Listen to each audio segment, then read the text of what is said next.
EVM की, जो कि हर चुनाव के बाद सबसे ज्यादा चर्चा में रहती है। लेकिन इस बार ईवीएम राजनीतिक चर्चा से होते हुए कोर्ट तक पहुंच गई। दरअसल हरियाणा विधानसभा चुनाव में ईवीएम हैक का मामला अब पंजाब हरियाणा हाईकोर्ट पहुंचा है। कांग्रेस के प्रदेश अध्यक्ष उदय भान ने यह दावा किया कि चुनाव में 14 विधानसभा सीटों पर धांधली की गई, जिसके लिए पार्टी के पास पर्याप्त सबूत भी है। और कांग्रेस ने जिन 14 सीटों पर ईवीएम हैकिंग का दावा किया, उसमें 4 सीटें ऐसी हैं जिस पर जीत हार का अंतर 3000 वोट से कम था, और वहीं पर एक विधानसभा सीट ऐसी है जिस पर बीजेपी उम्मीदवार ने महज 32 वोटों से जीत दर्ज की है। दरअसल ईवीएम को लेकर कांग्रेस ने जो 3 बड़े आरोप लगाए हैं वो क्या हैं?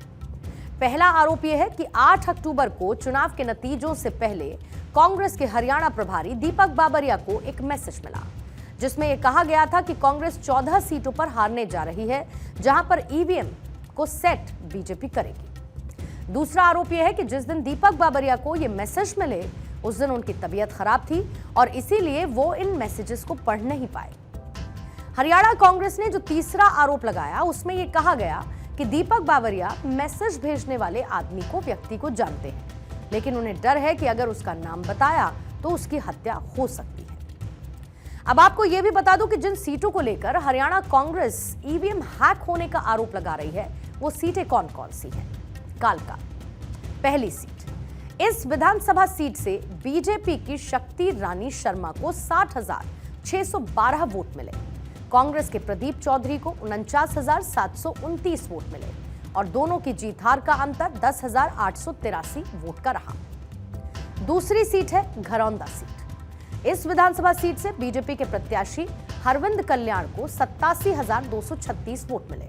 कांग्रेस के वरिंदर सिंह राठौर 82,705 वोट इन्हें मिले थे और दोनों की जीत हार का अंतर 4,531 वोट का रहा।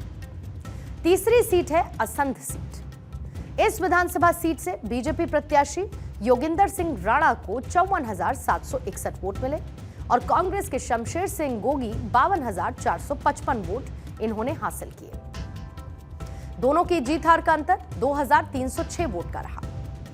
फिर है राई सीट। इस विधानसभा सीट से बीजेपी के प्रत्याशी कृष्णा गहलावत को 64,614 वोट मिले।